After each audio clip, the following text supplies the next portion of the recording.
Now, as a result of the leaves that we just put in, we've got 3 green stalks left.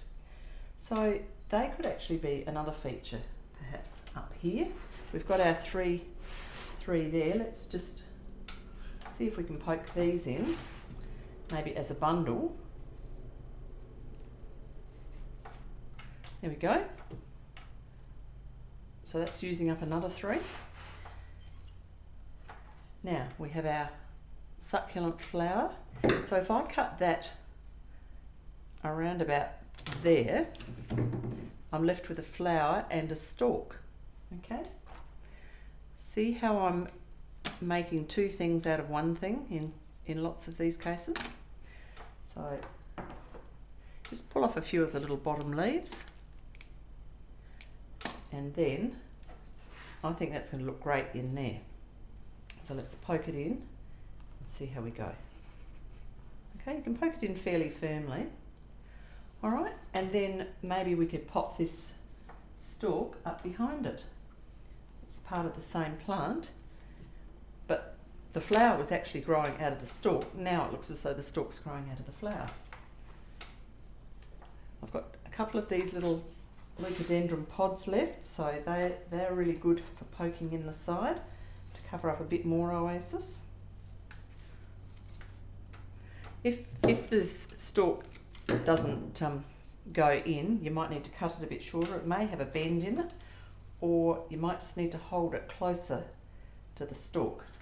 Okay, and keep pushing because it might be bending while you're doing it. We also have the stalk from this plant, so that could actually poke in behind, and maybe have it facing forward so that you can actually see the part that's cut. All right, and that's now poking in through the petals of the flowery looking part. Now we need some of this dead baby Nandina to create a bit of an effect at the back. It's a bit tricky, it gets stuck in itself because it's a bit spiky. So we pop some of that in behind. You're seeing that once you get used to it, like I haven't done a massive amount of flower arranging. I do it for pleasure. I've never been properly trained. But you can see it doesn't actually take too long to come up with an arrangement. So you can just, I'm having trouble finding a piece of oasis to poke that into. No, that one's getting stuck, so I'm obviously not finding the right spot. There we go. You can see how we've now created some height at the back. I'm hoping that you can see that on the video, but I'll give you a full display afterwards. Okay, so a bit more of this across the back. Perhaps we might go right across. I've got enough pieces to do that.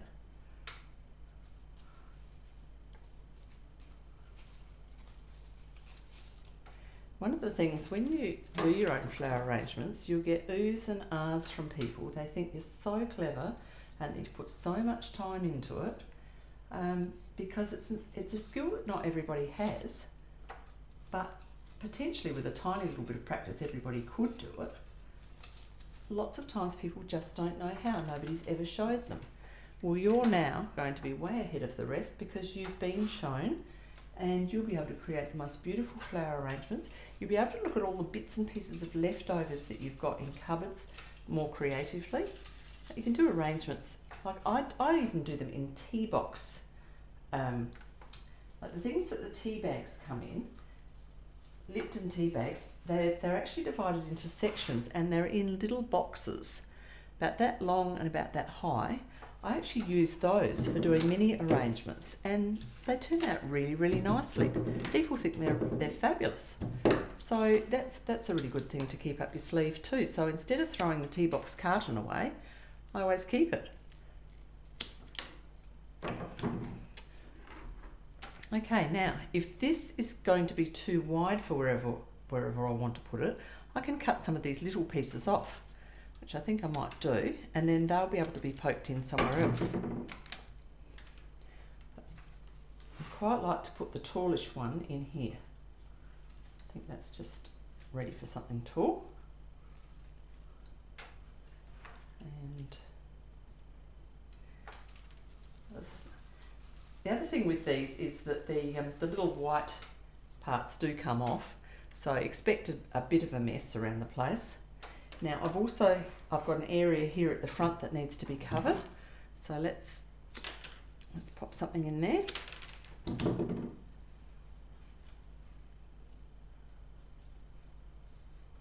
Now that actually works well because it drapes down, so that covers a bit more, and then we can pop some of these in.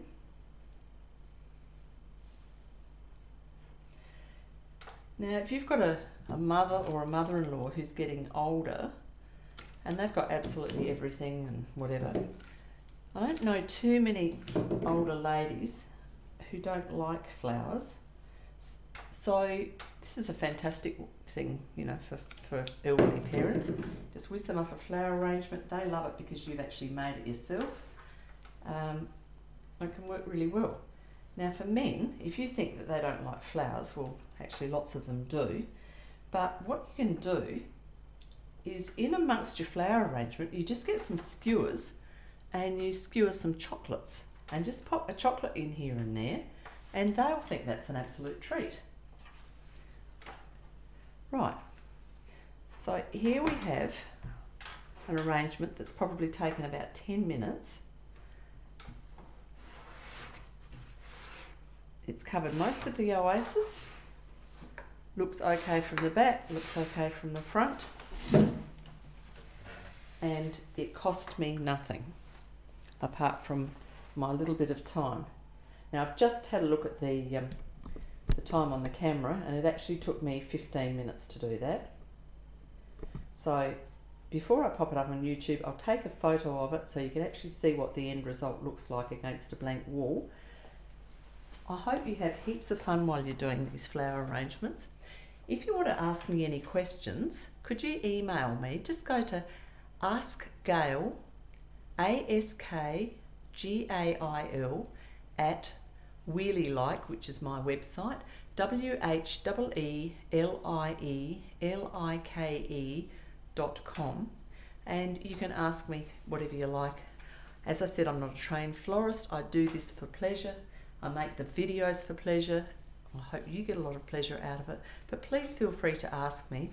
And if you want to have a look at my WheelieLike website, which is a book that I wrote about life in a wheelchair or life being different or whatever. I'm not in a wheelchair, but it relates to a personal story. Just check out www.WheelieLike.com. Thanks so much for joining me, and I'd love you to have a look at some of my other YouTube videos and see if you can learn some tips on flower arranging, card making or calligraphy calendar making. Bye for now.